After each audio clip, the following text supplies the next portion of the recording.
For exclusive podcasts and more, sign up at patreon.com/partnersincrimemedia. This week's Law & Order Marathon winner is Suzanne Connolly of Flemington in Victoria, Australia. Suzanne will get a marathon decal showing she watched 26.2 hours of her favorite crime show. To be next week's winner, sign up at lawandorderpodcast.com. I'm Kevin Flynn with Rebecca Lavoie and Lauren Vandermeer. And these are their stories. Peter Brady. And I should have got something to drink. And these are their stories. You know who did it, but you don't know who did it. Law and order, law and order, law and order. It's no ordinary police procedural, baby. It's the FNOG of police procedurals, baby. Law and order, law and order, law and order, law and order. These are their stories, these are their stories. Welcome to These Are the Stories, the podcast about network TV's most enduring crime franchise and the real-life cases that inspired their shows. I'm Kevin Flynn. Each podcast will break down an episode from either Criminal Intent, SVU, or Original Recipe. And today we're looking at Special Victims Unit, Season 17, Episode 1, Devil's Dissections, and Episode 2, Criminal Pathology. Dr. Carl Rudnick, Deputy Chief Medical Examiner in the Borough of Manhattan. He's a serial killer. Wait, Carl became an ME? Oh no, that really is. That is perfect.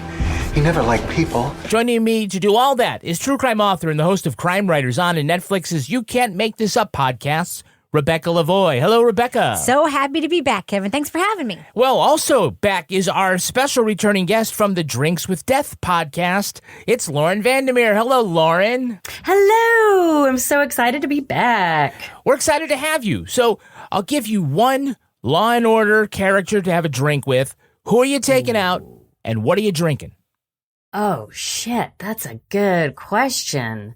Well, I have to say, I was kind of fangirling on Barba in this episode, so I'm just going to go with Barba, and I'm going to go with a really nice scotch. Yeah, that's what he'd be drinking, right? He totally, 100%, in his suspenders. How about this? If you had to do a shot with Barba, what would you get? Oh, God. Tequila. Tequila? I'd make him do tequila. Rebecca, how about you? Even though I just said I was going to be drinking scotch with them, but I feel like that's like a sipping. That's sophisticated in sipping. If we're doing shots, then, I mean, come on. I could see Barbara's doing shots, like getting the lime all, just right. And then, I could just see him like going for licking his hand, put the salt there and like making a face. Yeah. You see his his tequila face, like that. So I'm all about Carisi right now. Yeah. So I could imagine having some G&Ts with Carisi. Also. Totally. And his mother and his sisters. Lucy the nanny. Ah, Lucy. Because all we would do is bitch about how our bosses won't leave us alone. Yeah, exactly. Keep getting all these Sorry, calls. Jim, in case you're listening, I'm not talking about you. You just want to get her drunk so she just spills all the beans about Noah. Exactly. Lauren, of all the franchises, which two cops are your favorite detective team? Favorite Law and Order detective team. Okay, so I think the first time I said Briscoe and Green, so I'm going with an honorable mention. Mm-hmm. And I don't know if anyone said this before, but I am going to say Fontana and Falco. Because for a hot minute, Dennis Farina and Michael Imperioli were partnered up, and I thought it was amazing. It was like 2 episodes, but I was just like, what is happening? It was some mobbed up shit there for 2 episodes. It was some mobbed up shit. No kidding. You know what always happens is when they bring a new detective in, the old detective, there's a couple of episodes where like, oh, I don't like them, and they don't get along until they find. And then, the opening scene where Fontana comes in, and because Green was shot and he's in the hospital, and it's really just C.L. Martin wants to go off and do Rent. Broadway. Whatever. Whatever. Falco's there, and he's like, hey, I'm your new partner. Like, okay, let's get to it. And there's like, we don't have any time to not like each other. We just got to get through these 4 or 5 episodes, get to May, and then you're back off on unemployment. Right. And then didn't they, Falco, wasn't he arrested? He was investigated by IA. He was problematic, I think. That's why he didn't last long. Well, I didn't think he'd last long because he was on a short-term contract. No. Because he was Michael Imperioli. He had other shit to do. Yeah, right. Christopher. And Lauren, who's your favorite prosecutorial team? Favorite Law and Order District Attorney Prosecutorial Team. Okay, so like I said, I was on a little bit of a Barba. I was having a Barba moment.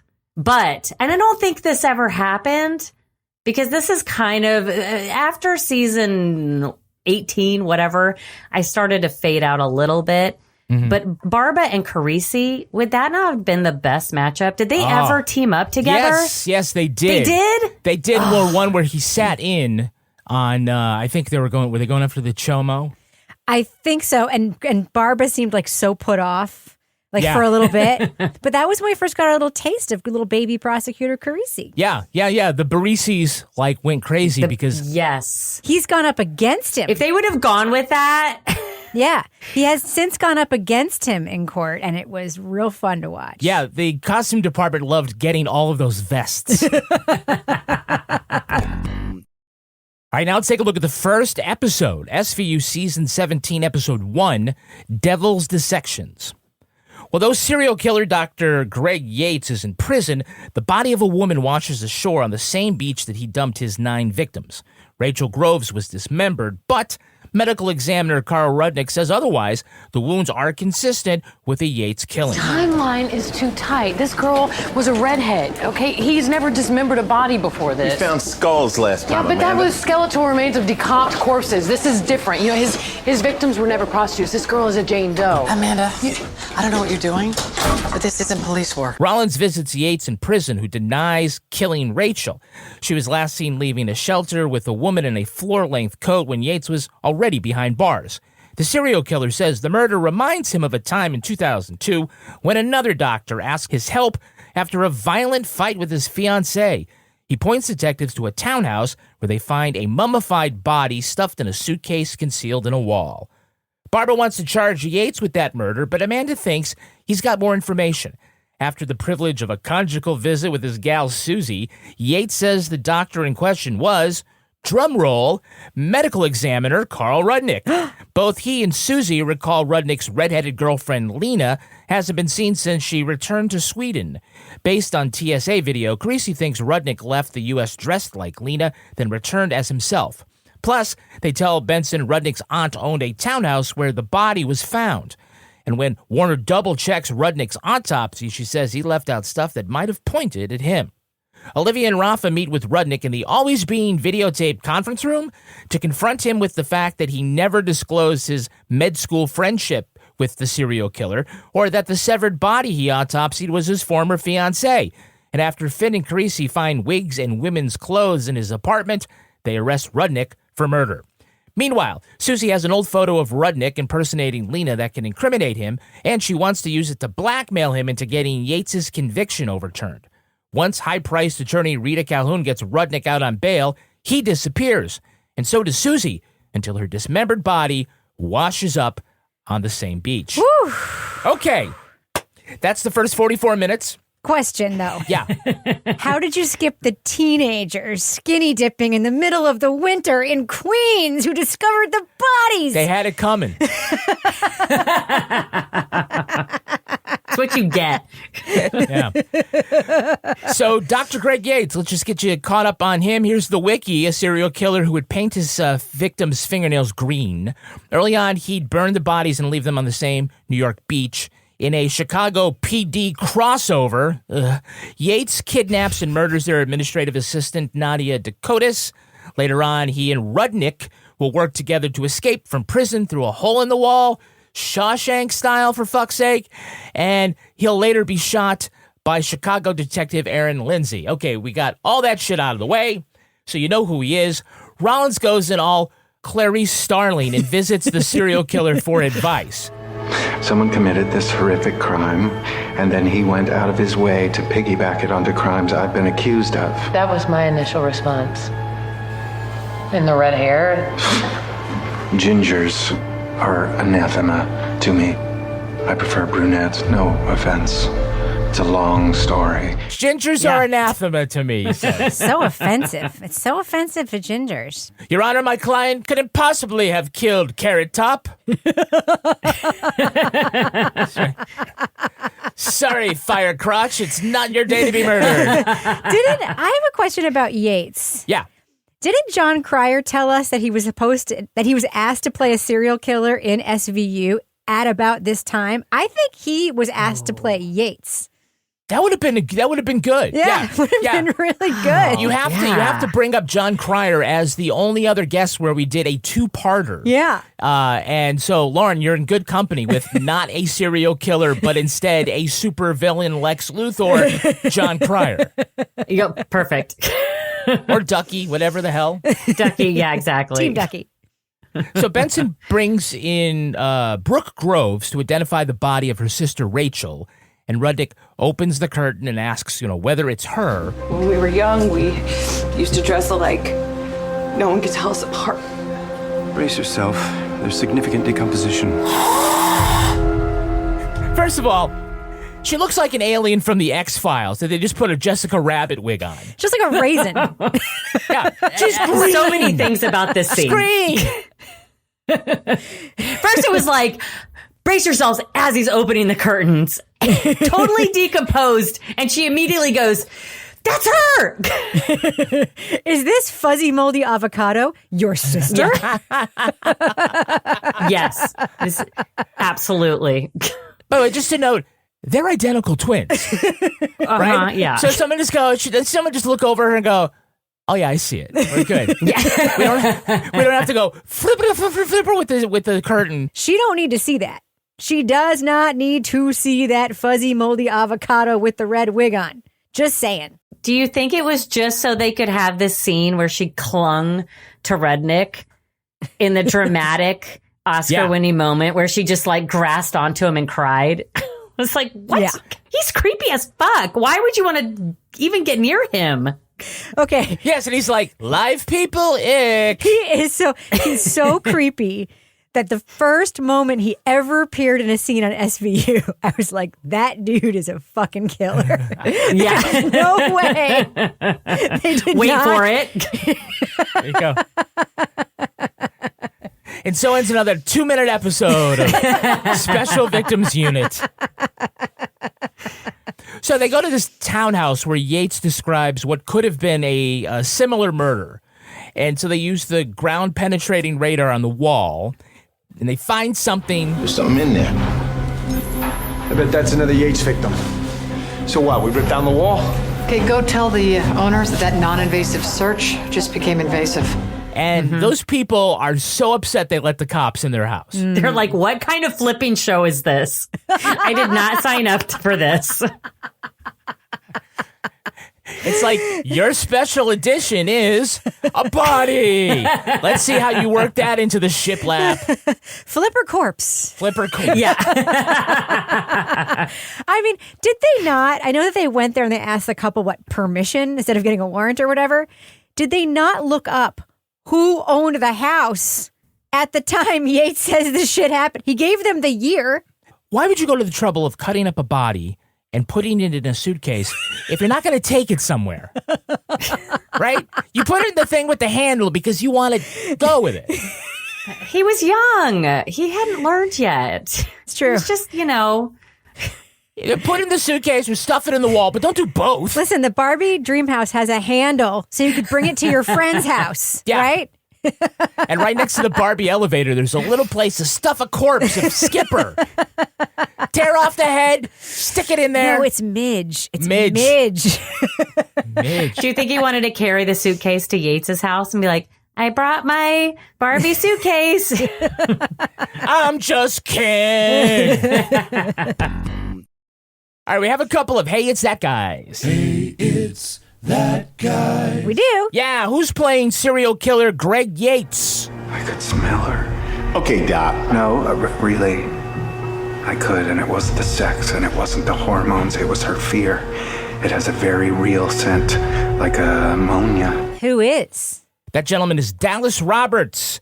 You might remember him as Angus on The L Word, also Bob Armstrong in Insatiable, and Owen in The Good Wife. I didn't watch any of those programs. He was in Walking Dead, too. That's where I know him from. Ah, yes. He says if you're into a leather-jacketed crime fighter and his artificially intelligent robotic supercar, tune into The Good Wife. Has he never seen The Good Wife? Yeah, what scripts are they giving him? Or he's like, I can't wait for a Knight Rider. Wow. The only thing I know about The Good Wife is that it was on at the same time as Game of Thrones. And I know that because we used to go to our friend's house to watch Game of Thrones. And one time they were accidentally taping The Good Wife and we couldn't fucking watch Game of Thrones. Oh, I wonder whatever happened to those friends. Was that the past tense? Yeah, speaking of serial killers, he played Jeffrey Dahmer's father in My Friend Dahmer. Wow. Ooh. Who is playing that Deputy Chief Medical Examiner, Carl Rudnick? I can tell you the cuts were made by someone with surgical training. And another interesting detail, microscopic traces of green nail polish under 2 fingernails. That actor's name is Jefferson Mays. 9 Law & Order Universe appearances, including 7 as this character. He also played a medical examiner in HBO's Perry Mason. Ooh. Virgil Sheets, yes. Typecast. He's only good as weird pathologist. Right. I know who we need. What's his name? What's his name? Jefferson Mays. We need Jefferson Mays. And his weird hat. We need his weird hairline, his weird 6 head. Yes. His pale forehead and his rosy cheeks. Looks like a little porcelain doll with a mustache. She looks like Lady Elaine from Mr. Rogers. That's who we need. He has the Lady Elaine my cheeks. God. Yes. He does.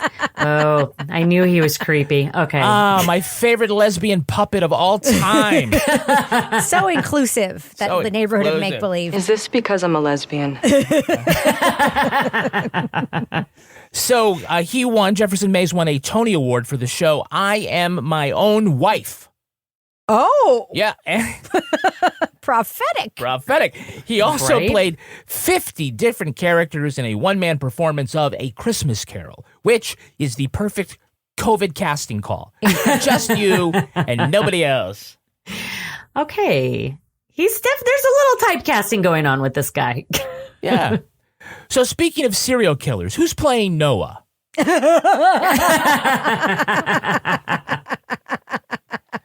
That little guy is Bradley Dubois, or maybe his twin brother, Skyler. 13 Law & Order appearances with virtually no lines to memorize. Yeah. So in describing their arrival on his WordPress blog, their father says their birth, the twins' birth, was an emergency.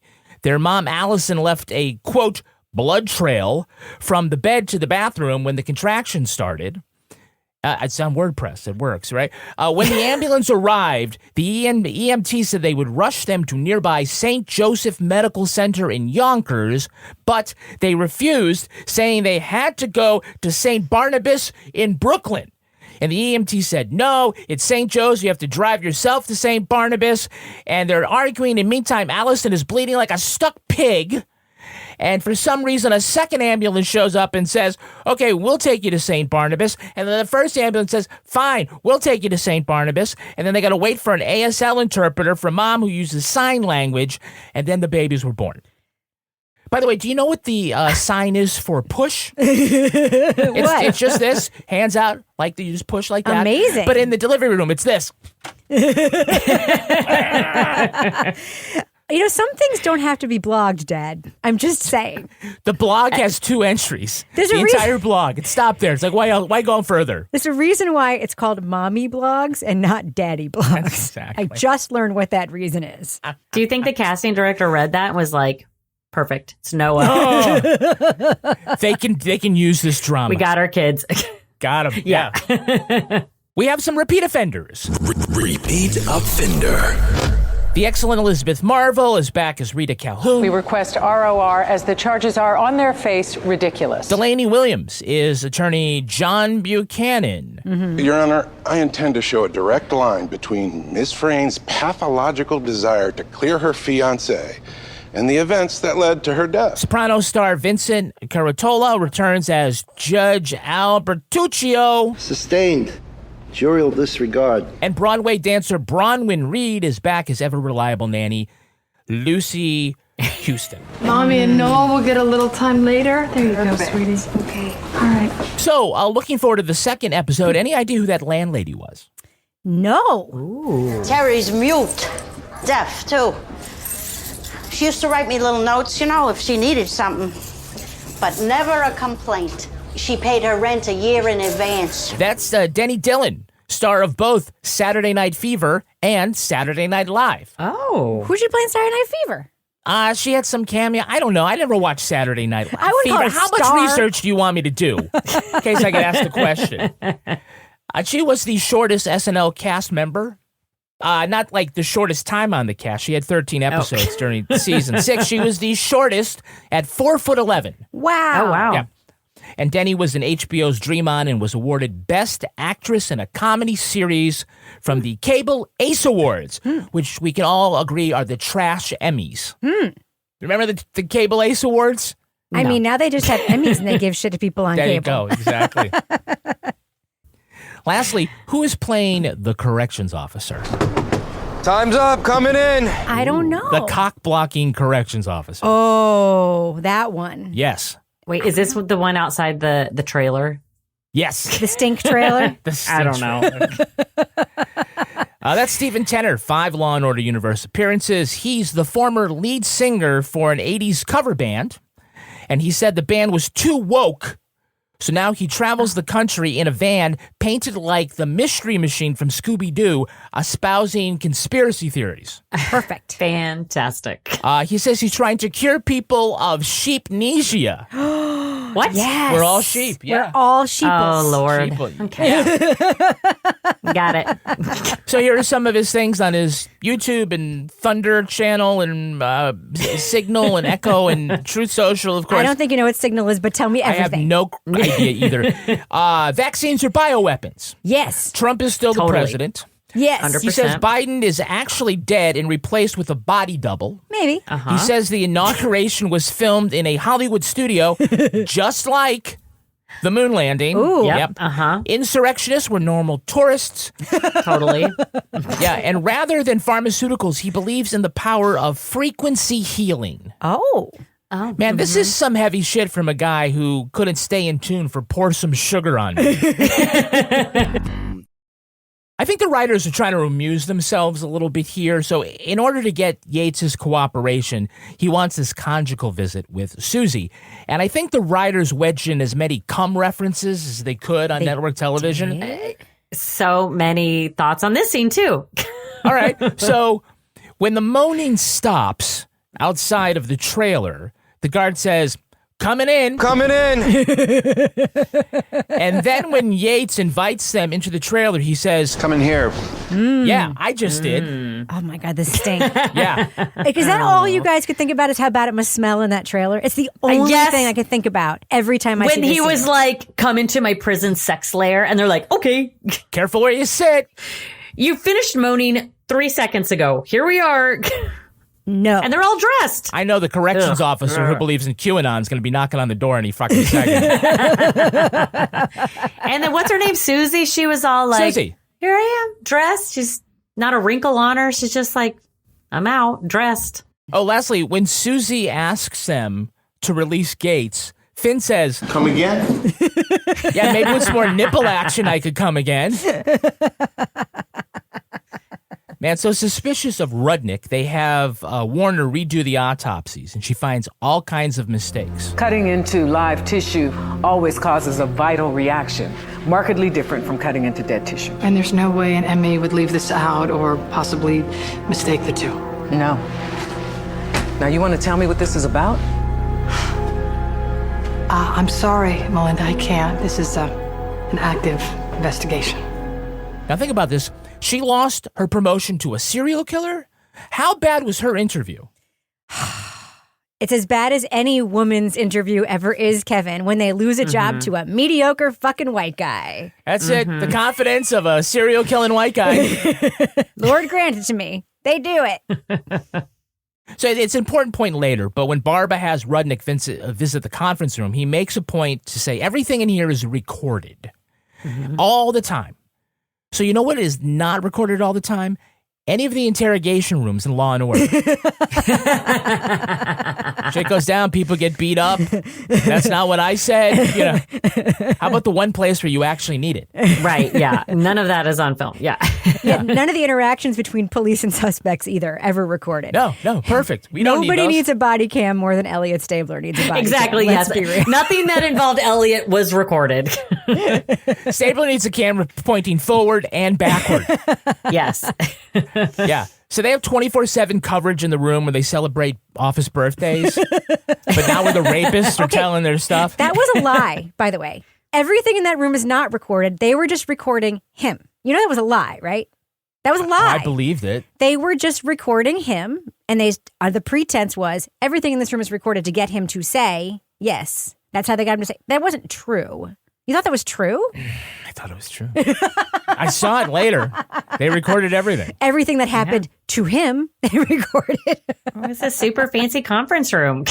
There's no conference room. There's no conference room in the district attorney's office where everything is recorded. If there were, there would be nobody in prison. Everybody would get out and appeal. Yeah. If they're going to put one in anyone's conference room, they should put it in McCoy's because, like, everything happens there. People come in and you're like, you're right. It was my wife. I'm the one who did it. Always there. Got to capture that, like, on film. You mean the Scooby room? The Scooby room. The Scooby room. Let's make a deal. So in the end, they return to that beach where more body parts keep washing ashore. What do we have? Oh, we're still putting the pieces together. Some fishermen saw the bags coming in about an hour ago. This is why I hate fishing. Learned that growing up in Staten Island. We're a long way from Elmhurst. How far out could this guy really be going to drop these body parts in if they're just floating in the next day? Have you ever tried to, like, throw an actual plastic bottle out and you just see it come right back? And it was like one after the other, like immediately. Oh, here's a leg, here's an arm, and they just put it together like a puzzle. It's like, no. Yeah. Yeah. So did anyone catch what Rollins says when they're rushing up on shore? Putting the pieces together? We're still putting the pieces together. Mm-hmm. With a Literally. straight face. Again, the writers are just fucking with us. They're like, let's see what we can do. And then they show the head. They show multiple times. This is the head. I was like, first of all, I thought they were just going to open the bag and have her look in it and be like, that's her. They show the head. Then they show the arms again. Then they show those body parts. Yeah. By the way, that head, she didn't look like a used avocado, though, right? She didn't. Now, she hadn't been in the water quite as long, but she and her body parts seemed surprisingly still well intact. Yeah. And well preserved. So the killer, like, went to the trouble of cutting up the body and putting the individual pieces in individual garbage bags. You know what he could have put in there? A rock. A brick. A brick, anything. Watch Dexter. Come on, you live in New York. Yeah. Don't you think he wanted them to be found, which is why he didn't include the one piece they needed? The one piece they needed. Yes. Yes, they were looking for that leg. I noticed that when they recovered the leg, it was in a box that said Fragile. You know what I noticed? It was a major award. I noticed that in Susie's apartment. I missed my chance to make that joke at the other episode where we had the perv cutting off the legs. I forgot it. Been waiting all year to use it. I noticed that in Susie's apartment, she had the word dream spelled out on giant letters, like on her wall or on her window. And I'm like, dream away, Susie. Dream away. It was such a great set design detail. Who was the HGTV consultant on this episode? We got bodies and walls. We got big letters. We got in the kitchen, big word that says eat. Yeah, same one that plastered up that fireplace originally. Yeah. Come on, Chip. Just get that. Well, now let's take a look at the second episode, SVU Season 17, Episode 2, Criminal Pathology. So note that some streaming services list these two as separate episodes, and some have them as one long one. Mm-hmm. Looking at you, Hulu. Looking at you, Rebecca Lavoie, thinking, this is the longest episode I've ever seen. It's eternal. Might as well do them both. Yes, when I was done, I was like, how long have we been watching this? This is going on forever. Seemed like finding Susie's head would have been a good place to stop, but we're still going.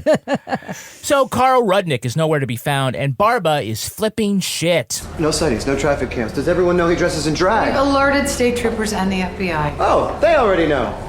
The ME's office, the mayor's office, the people in my office, people are falling over themselves to point fingers. I get it. It's a mess, all right? No leave, no vacation, no...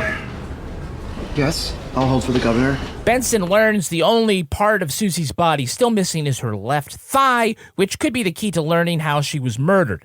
Carisi and secretly pregnant Rollins find an apartment that Rudnick has been renting, posing as a deaf and mute woman.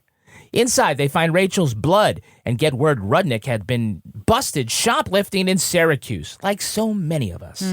Sonny and Amanda capture him getting off a bus in Buffalo dressed as a woman. At trial, Rita Calhoun, now joined by the other high-priced lawyer John Buchanan, argues that Yates and Susie were setting up Rudnick to win Yates' appeal. Rudnick takes a stand, saying that he killed Susie in self-defense, deflecting her blow from a kitchen knife and driving it into her femoral artery. He says he dismembered the body in a panic, and Barba is starting to think that the jury believes him. That's when Carisi goes back to the video from the conference room meeting.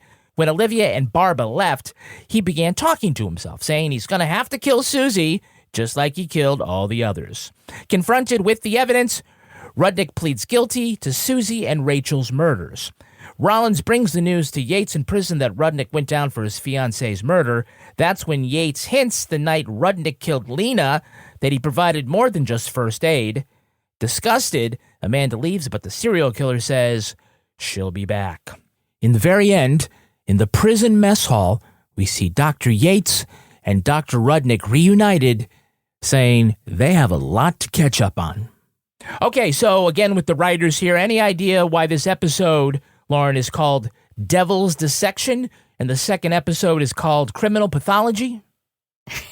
Because they're putting the pieces together. I have no idea. Is it because the number of letters in the episode titles? Because it's season 17, and so each title has to have 17 letters in it, which is why all the titles from this era are fucked up. Are you serious? Absolutely serious. Yeah. Get and count them. Fun fact. People are counting them in their heads right now. Yep. Previous episode of These Are Their Stories, Kevin revealed this fact to me, and I died. Oh, I was like, my that's God. the fucking stupidest thing I've ever heard. They're still doing that, right? They did it in season 21, I think, Those but they stopped doing it. Yeah. Those 21-letter titles were so stupid. Yeah. Oh, my God. The writers really are. No wonder they've got all these puns and little innuendos. They're like, we are bored as shit. Yeah, come again? So the mayor and governor are calling to yell at Barba. I mean, it's not his fault. Why are they mad at him? Well, he's the one who agreed to the bail. No, he didn't. No, he you're argued right. for no bail. You're right. He did argue for no bail. Yeah. It's not his fault. You're 100%. That's not his fault. It's not his fault. He should have just shot him on the courthouse steps like everyone else. Right. Exactly. Just wait long enough. Bang. Rollins and Carisi drive really fast to Syracuse. Oh, actually, I should say from Syracuse to Buffalo because they flew to Syracuse. They need to get there when Rudnick gets off the bus. Now, he's in a dress and a wig claiming to be Ellie Howard. And when they drive him back, he's still wearing the dress and the big chunky necklace, but not the wig. And when they stop at the diner, they let him put the wig back on. Mm-hmm. They don't want to draw any attention to the 6-foot woman in handcuffs. Handcuffs, yeah. Nothing to see here. He's got like a 5 o'clock shadow. Yeah. Yeah, he's kind of missing. He's not Tootsie anymore. Yeah. Can I just say something here?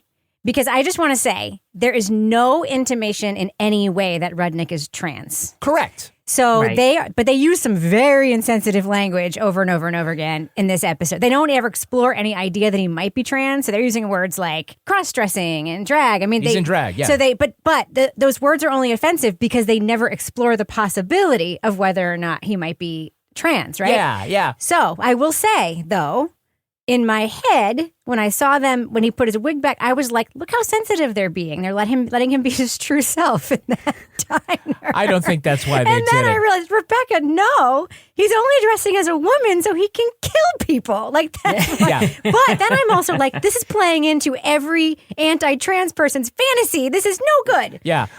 Lauren, I mean, Rebecca's right that the writers don't really intimate whether or not he is transgender. And, you know, a lot of this language this predates a little bit sort of a more contemporary understanding of these issues. But, and it is, you know, this plot point is based on the rip from the headlines thing where you know who was dressed as a woman and pretending to be deaf and mute and all that. So they're just kind of saying he dresses so that he can elude detection. However, I will say, he's got a lot of dresses and wigs. He does. Mm-hmm. And as soon as they find his secret closet with his dresses on like those mannequins, because who the fuck has those? They're like, oh, we got to arrest this guy. Barbie has those. Barbie has those. He's just Ken. He's got an incredible dream closet. I'm just saying. does. He's got more than one. He does. He has multiple closets and multiple Yeah. apartments. Horrible, horrible taste in flooring. Incredible taste in closets. Yes, yes. When he has to pee, Rollins and Carisi look at each other with that unspoken question, which bathroom is he going to use? The answer, whichever one he's most comfortable with. Which happens to be the men's room, and so Carisi's got to stand guard. Oh, hey, still occupied. Hey, look, it's my uncle. I'll see if I can hurry him along, okay? Again, as if his uncle is also this large woman who won't be suspicious to everybody that she had to go in and pee there. With handcuffs on. With handcuffs on. Well, with one dangling handcuff. The handcuffs is the suspicious thing. I'm sorry. That could be his uncle who enjoys wearing a dress into the bathroom. But the suspicious thing is that he's wearing fucking handcuffs. Right. They never get to the bottom of why it was taking him so long in the crapper. He had he was talking to himself. He had things to say. I mean, we all thought it was because he was trying to escape out the window, and I was just very relieved that it wasn't that old trope. I just want to say that car ride with the three of them, with Rollins and Carisi and Rudnick, it was just a beautiful few minutes. We aren't actually going to drive all the way back to Manhattan, are we? up. You took the bus up here anyway, right? Yes, well, I was traveling incognito. Yeah, hey, what were you thinking anyway? Skipping out on a $2 million bail. Well, what were they thinking? They charged me with 2 murders and let me go? Who wouldn't run? And yes, and then when she's like, why are you whispering? We found your car. I don't know. yeah, exactly. Hey, Rudnick, we found your car. It's a road show. It's fantastic. It's 6 hours from Buffalo to New York City, so they had a lot to talk about. Yeah, although I will say, you think you're like, hey, you want to listen to a podcast? Yeah, I will say though, I found parts of this episode very confusing. A lot of legal stuff going on. It was gymnastic how for a moment they made us feel bad for Yates. Wild. And there was a comedy show with another serial killer. That's kind of gymnastic writing. It's really good. Yeah. Yeah, I don't know. I kind of enjoyed the second one a little bit, even though it was complicated. That's why they told you to come again. I do like the fact that we have both Rita Calhoun and John Buchanan together. What's going on here, Miss Calhoun? I just need a moment to confer with my client. So he is still your client? He is, Your Honor. Dr. Rudnick has retained us both. You have? Rita, the state saw fit to double down. I thought it prudent to do the same. And, it's apparently Rudnick is just like, I'm just hiring everybody and you can all fight amongst yourselves. It's just like Trump's like, I don't give a fuck. You come in, you start arguing stuff, you start arguing the same thing. You're going to get indicted too. It doesn't really matter. You're fired. You're fired. I loved it. Also, it also made me aware that in this universe, there are only 2 good defense attorneys. There are. Yeah. That was a good matchup. Maybe you should start asking what your favorite defense attorney is. All right. So who do you pick if you got to pick a defense attorney? Ooh. I know you're going to say Barba, but say Barba's not involved. It's definitely Rita Calhoun. Yeah. What about Trevor Langdon? No. Mr. Hargitay. No. Oh, yeah. Rita Calhoun is 100% sure that her client dismembered a woman. And she is still like, no, you fucking need a warrant to get in that house. That is who you want as your defense attorney, period. She said to Barba with a straight face, maybe all that blood on the floor of his apartment was cross-contamination from work. Yes. That was a great scene. She's like, I'm just pouring coffee. He's like, hello. You seem to have some black coffee. She's like, it's all circumstantial. You don't know that for sure. Yes, I think she would be my defense attorney. So Yates has apparently a great sense of smell. So she told you she was pregnant? No, she didn't need to. I knew. She had a slightly different scent. Like you do. How far along are you, Detective? He could smell the fear when Alina was killed, he could smell that Susie was ovulating, and he can smell that Rollins is pregnant. So he's less like Hannibal Lecter and more like Miggs. Yes, he is. Thank you for reminding us about Miggs, Kevin. And for anyone who doesn't get that reference, just look it up on YouTube. We will not be explaining it. Yeah, come again? He's smelling so much, even Robert Gorin is like, man, that's enough with the sniffing, dude. It's getting weird. You're not that good. It's like, what's wrong with this guy? So the question is, who's wearing the longer coat, Rudnick or Kelly Giddish? Because she's just starting to show when her character discovers that she's pregnant. So she has to come clean to Olivia. I'm pregnant. Wow. Not Nick's. Okay. Thanks for telling me. And I know with the squad being shorthanded, it's not the best time for you, but I want to promise you this is not going to affect my ability to do my job. Actually, it is, Amanda. You know. She tells her that being a single mom is not easy. Man, she's had Noah for a hot minute, and 75% of that time she's been with Lucy. And you're going to be like, let me give you some advice. Get a good nanny. Such poor decisions. Also, Yeah. like having her mother move to New York. The Yeah. fuck, Amanda. Yeah, it's like you already have a dog. What are you thinking? You have enough trouble finding a dog walker. You know, it's like there's only so many Lucys in New York. Yeah. It's Yeah. not Nick. Man, she's like went Yeah. hard for that rebound, huh? She did. But why? I did think why that Mariska Hargitay had a lot of hate for Rollins in this episode. Like, she felt like Yeah. she was very much like just shutting her down from the beginning. You know, even in Yeah. the first episode. She's like, no. I think she was you can't go upset she see couldn't him. smell her pregnancy. I think she's upset that she probably assumes Rollins' baby is not a violent killer who's now in prison. Yeah. How did that happen? Must have been all the ginger ale she She's drank. going to be a better single mom than me. She got it the old-fashioned way. With it. Yeah. She didn't have to steal it from a prostitute or a pimp. Come again? Come again. Come in here. Everybody else has. All right, let's take a look at the real-life story that inspired this episode. It's time for a rip from the headlines. You think you know who did it. You think you know who did it. But you don't know who did it. You don't know who did it. Rip from the headlines. This episode takes plot points from the case of the Long Island serial killer. Human remains were first found on Gilgo Beach in 1996. They were the severed leg of a woman wrapped in plastic. In 2000, partial remains were found in Manorville. 3 years later, a different set of remains were found in the same location. Over a period of 4 years, several women vanished from Long Island. Most of them were sex workers hired off Craigslist. Frustrated by the lack of progress in the case, the mother of Shannon Gilbert went to the media to put pressure on cops. In 2010, 4 bodies wrapped in burlap were found on Gilgo Beach. Police finally admitted they were dealing with a serial killer. Over the next year, more bodies were discovered. In total, 11 victims were tied to the investigation, but the case went cold. In 2022, a new task force was created to jumpstart the case. Detectives tracked down a Chevy pickup spotted in 2010, where a victim was last seen. That led them to Rex Hoyerman, an architect from Massapequa. After matching DNA from the crime scene to Hoyerman, he was arrested in July and charged with killing 3 of the victims. Authorities say their investigations into the other victims and other suspects is still ongoing.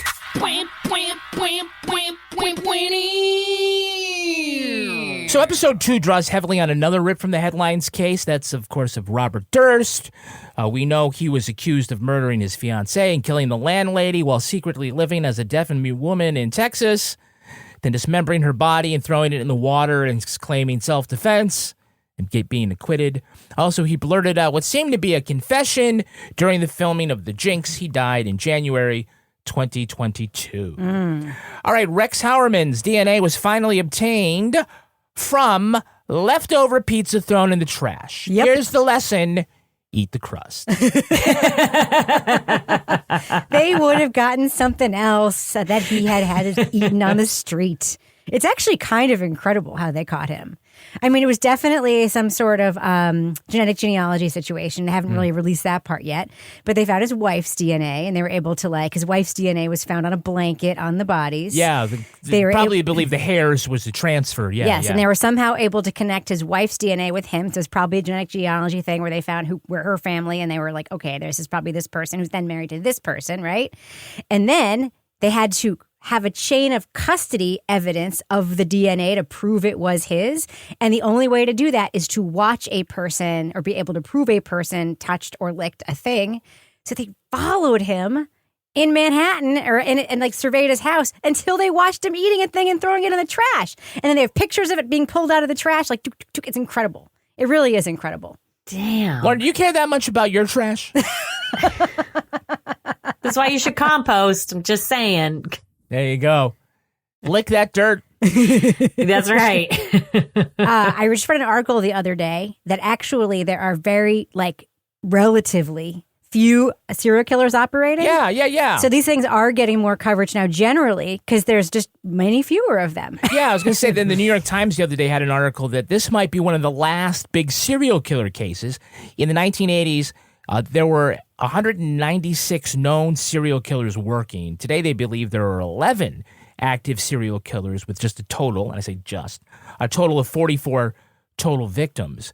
They theorize it's harder today to get away with it because of advances in technology. So, Lauren, do you think the iPhone is saving us from serial killers? I think it's the true crime podcasts. I think that they don't stand a chance at all. Way too many amateur detectives out there. Just a group of white women drinking wine and solving crimes. Yeah. Totally. But they do theorize, Rebecca, that the serial killer has sort of been replaced with the mass shooter. That maybe sociopaths don't wait years and years to do it. I don't know. They go straight to kill. I don't know. There's not the same pathology. Yeah, I mean, usually a psychosexual element to the serial killers. Yeah. There's also another component of that. The serial killer has a very specific profile. I'm not sure about the 11 active ones because I do think there are profiles of serial killers that have not been identified by professional profilers like in the FBI because they only studied one type of serial killer when they created that profile. They only studied white dudes. They only studied the ones they caught. Right. They literally only studied white dudes. So there could be many active serial killers who are not white dudes, whose victims are not white women or generally white women, who are not being tracked because those victims are not being connected to one another. That's actually probably the case. So woke serial killers is what you're... Yes. Got it. Well, yeah, that's what that dude from that band would say. I was going to say, we know one prison guard who's not going to be looking into these murders. Exactly. There was one rather unexpected investigator in this case. Co-conspirator number 1, a.k.a. Rudy Giuliani, was spotted outside Huerman's home. He said he was there as part of his new live streaming show, America's Meer Live. And he arrived in the Mystery Machine van with actor Steven Tenner saying that Dr. Fauci is the real killer. That is going to do it for us. We want to thank our special guest, Lauren Vandermeer. Lauren, where can our listeners follow you online? You can follow me on Instagram at Drinks at Death Podcast. You can follow us at Drinks at Death Podcast on Facebook and the social media platform formerly known as Twitter, which is X now. Yeah, we're on there now, but I don't even know what's happening with that platform. So I know, I think I'm stuck there. Like Rudnick. Yeah. Can you, Rebecca, tell us where you can be found online? You can find me at Stay Away from the Stink Van, or I'm actually everywhere at Reb Lavoie. Yeah, and you can track me on Twitter, X, whatever the hell it is this week, at Kevin P. Flynn. Tweet to us. I don't know, you X at us? I don't know what you're doing Tweeting. Anymore. At Law & Order Pod, or follow us on Instagram at These Are Their Stories Podcast. Our newsreader was Cy Frater. Our theme music was composed and performed by Uncanny Valleys. Content assistance from Travis Roy. Lily Flynn handles promotions. All clips in this podcast were used in compliance with the U.S. Copyrights Act fair use exemption for criticism and commentary. Go to lawandorderpodcast.com and sign up for our newsletter for a chance to be our next Law & Order Marathon winner. These Are Their Stories was recorded in the Treehouse Yoga Studio above the Mockingbird Cafe in Bay St. Louis, Mississippi studio, and is a production of Partners in Crime Media.